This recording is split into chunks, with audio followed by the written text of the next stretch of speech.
ایک ایسی جگہ پر رہنے کا تصور کر سکتے ہیں جہاں نہ بجلی ہو، نہ گیس ہو اور نہ ہی کوئی اور سہولت۔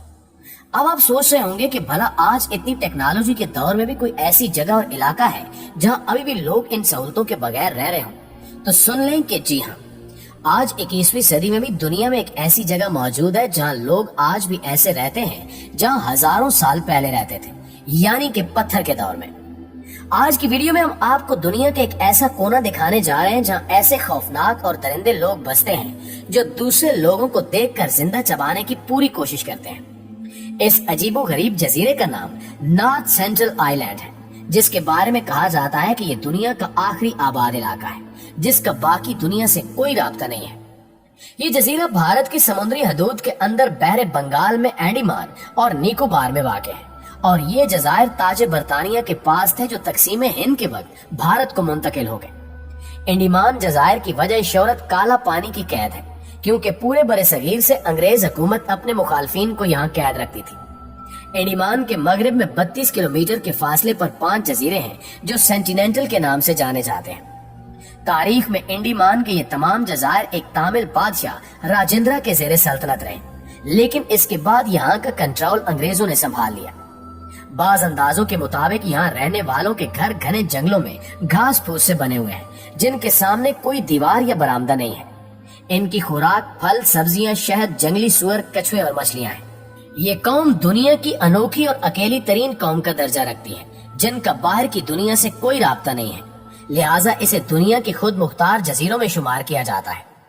پچھلے 200 سال میں اس جزیرے پر جانے یا اس پر معلومات حاصل کرنے کی لاتعداد کوششیں ہوئی، مگر ساری بے سود رہی۔ اس جزیرے کا دنیا کو سب سے پہلے اس وقت پتا چلا جب ایسٹ انڈیا کمپنی کی ایک سروے ٹیم نے 1771 میں اپنی ایک رپورٹ میں اس جزیرے کا ذکر کیا۔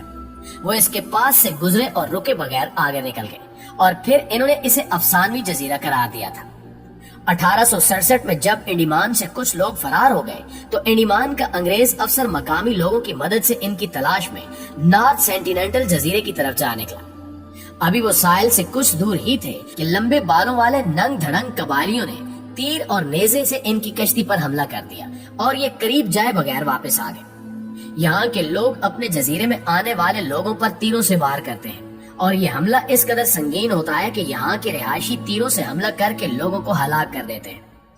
دراصل وہ یہ گوارا نہیں کرتے کہ ان کے جزیرے میں کوئی بھی آئے، لیکن پھر بھی ان لوگوں سے رابطہ کرنے کی ہر ممکن کوشش کی جاتی رہی۔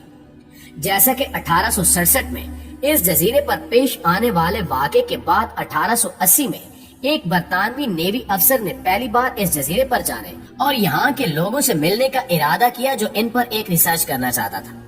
جب وہ اس جزیرے پر اترا تو اس نے دیکھا کہ یہاں کے لوگوں نے اس جزیرے پر مختلف راستے بنائے ہوئے ہیں اور رہنے کے لیے چھوٹی چھوٹی ہٹس ہیں۔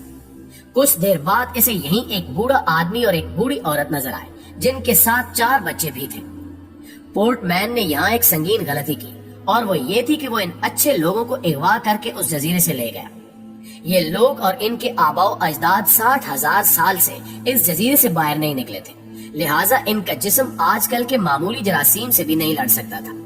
جیسے ہی ان کو یہاں سے باہر لے جایا گیا، یہ بوڑھا جوڑا بیمار ہو کر جان کی بازی ہار گیا، جبکہ 4 بچے بھی بیمار پڑ گئے۔ تب پورٹ مین کو اپنی غلطی کا اندازہ ہوا اور وہ ان بچوں کو واپس اسی جزیرے پر چھوڑا ہے، لیکن بات یہیں پر ختم نہیں ہوئی۔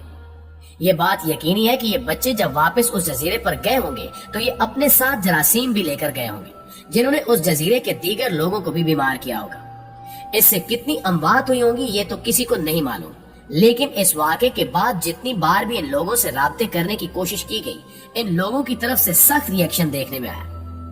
پورٹ مین نے 1883 میں ایک بار پھر اس جزیرے کا رخ کیا۔ اس بار وہ اپنے ساتھ کچھ تحائف بھی لے کر گیا جو وہ اسی جزیرے پر رکھا۔ 1980 میں ایک انڈین ماہر انسانیات اپنی ٹیم کے ہمراہ اس جزیرے پر پہنچے، البتہ انہیں وہاں کوئی دکھائی نہ دیا، اور یہ کچھ ناریل اور دیگر تحفے یہاں چھوڑ کر واپس آ گئے۔ اس کے بعد 1974 میں نیشنل جیوگرافک کی ٹیم نے ایک ڈاکومنٹری بنانے کی غرض سے یہاں کا وزٹ کیا۔ انہوں نے بہت سارے کوکونٹس اور کچھ مٹی کے برتن وغیرہ اس جزیرے کے ساحل پر رکھ دیے اور خود تھوڑے فاصلے سے یہاں کے لوگوں کا رد عمل دیکھنے لگے۔ تھوڑی دیر بعد اس قبیلے کے لوگ آگ بگیلا ہو کر ساحل پر آئے اور سمندر میں موجود اس ٹیم پر تیروں سے حملہ کرنے لگے۔ ڈاکومنٹری ٹیم کا ایک شخص تیر لگنے سے زخمی بھی ہوا۔ یہ پہلا موقع تھا جب اس قبیلے کے لوگوں کو کیمرے پر عکس بند کیا گیا تھا۔ 1981 میں ایک کارگو بحری جہاز بنگلہ دیش سے آسٹریلیا جاتے ہوئے نارتھ سینٹیننٹل آئی لینڈ کے قریب پھنس گیا۔ جہاز کے کیپٹن نے دیکھا کہ اس جزیرے کے لوگ کشتیاں بنا رہے ہیں۔ ان لوگوں نے تیر کمان بھی تھام رکھے تھے۔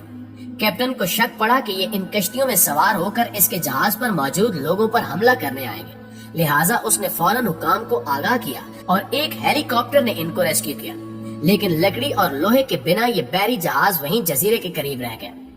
قبیلے کے لوگوں نے پہلی بار اس بحری جہاز کی شکل میں لوہے کو دیکھا تھا، لہٰذا ان لوگوں نے اپنے تیروں میں اسی جہاز کے لوہے کا استعمال کرنا شروع کر دیا۔ ناظرین، سٹینلیس سٹیل سے پہلا نارمل انٹریکشن 1991 میں ہوا جب بھارتی ریسرچرز کی ایک ٹیم اس جزیرے پر اتری۔ خوشگوار طور پر اس بار ان لوگوں نے کوئی تیر نہیں برسایا۔ بھارتی ٹیم ان کے لیے کوکونٹ اور کچھ دیگر تحفے لے کر گئی۔ یہ لوگ ان چیزوں کو وصول کرتے رہے۔ اس بار قریب سے ان کی لینگویج کو بھی سنا گیا، البتہ کچھ سمجھ نہ آ سکا۔ اس ٹیم میں ایک عورت بھی شامل تھی اور ان کے مطابق جب ان کی ٹیم اس جزیرے کے ساحل پر پہنچی تو اس قبیلے کے کچھ افراد تیر کمان لیے ان کے قریب آئے، البتہ انہوں نے فوراً ان کی طرف کوکونٹ پھینکنا شروع کر دیے اور حیرت انگیز طور پر ان لوگوں نے تیر کمان چھوڑ کر وہ ناریل پکڑنا شروع کر دیے۔ خاتون کے مطابق اس قبیلے کے ایک فرد نے ان کی رائفل اٹھانے کی کوشش بھی کی، شاید وہ اسے لوہے کا ٹکڑا سمجھ رہا تھا۔ 1991 کے بعد بھی ان لوگوں سے رابطہ رکھنے کی کوشش کی گئی، البتہ ہر بار وہی پہلے والا رد عمل دیکھنے میں آیا، یعنی یہ لوگ باہر کے لوگوں کو دیکھ کر بھڑک اٹھتے ہیں اور تیروں کی برسات شروع کر دیتے ہیں۔ 1991 میں نہ جانے کیا وجہ تھی کہ یہ سینٹیلینز اچانک اتنے پیسفل ہو گئے تھے، اور پھر ایسا کیا ہوا کہ یہ پھر سے پرانے رویے پر اتر آئے۔ آخرکار 1997 میں بھارتی حکومت نے اس جزیرے پر جانے پر پابندی لگا دی۔ 2004 میں اس علاقے میں ایک زبردست زلزلہ آیا، لیکن یہ لوگ اسے بھی بغیر کسی مدد کے سروائیو کر گئے۔ پھر 2006 میں 2 بھارتی ماہی گیر غلطی سے اس جزیرے کی طرف نکل گئے، جنہیں ان قبائل نے مار ڈالا۔ اس کے بعد بھارت کی سرکار نے اس جزیرے کے آس پاس تقریباً 9 کلومیٹر کے سمندری علاقے میں داخلے پر پابندی لگا دی ہے۔ جی تو پیارے ساتھیوں، یہ تھی ہماری آج کی ویڈیو۔ اس حوالے سے آپ دوستوں کی رائے کیا کہتی ہے، کمنٹ کر کے ہمیں ضرور بتائیے گا۔ انشاءاللہ آپ سے ملاقات ہوتی ہے اگلی ویڈیو میں، تب تک اپنا خیال رکھیے گا۔ اللہ نگہبان۔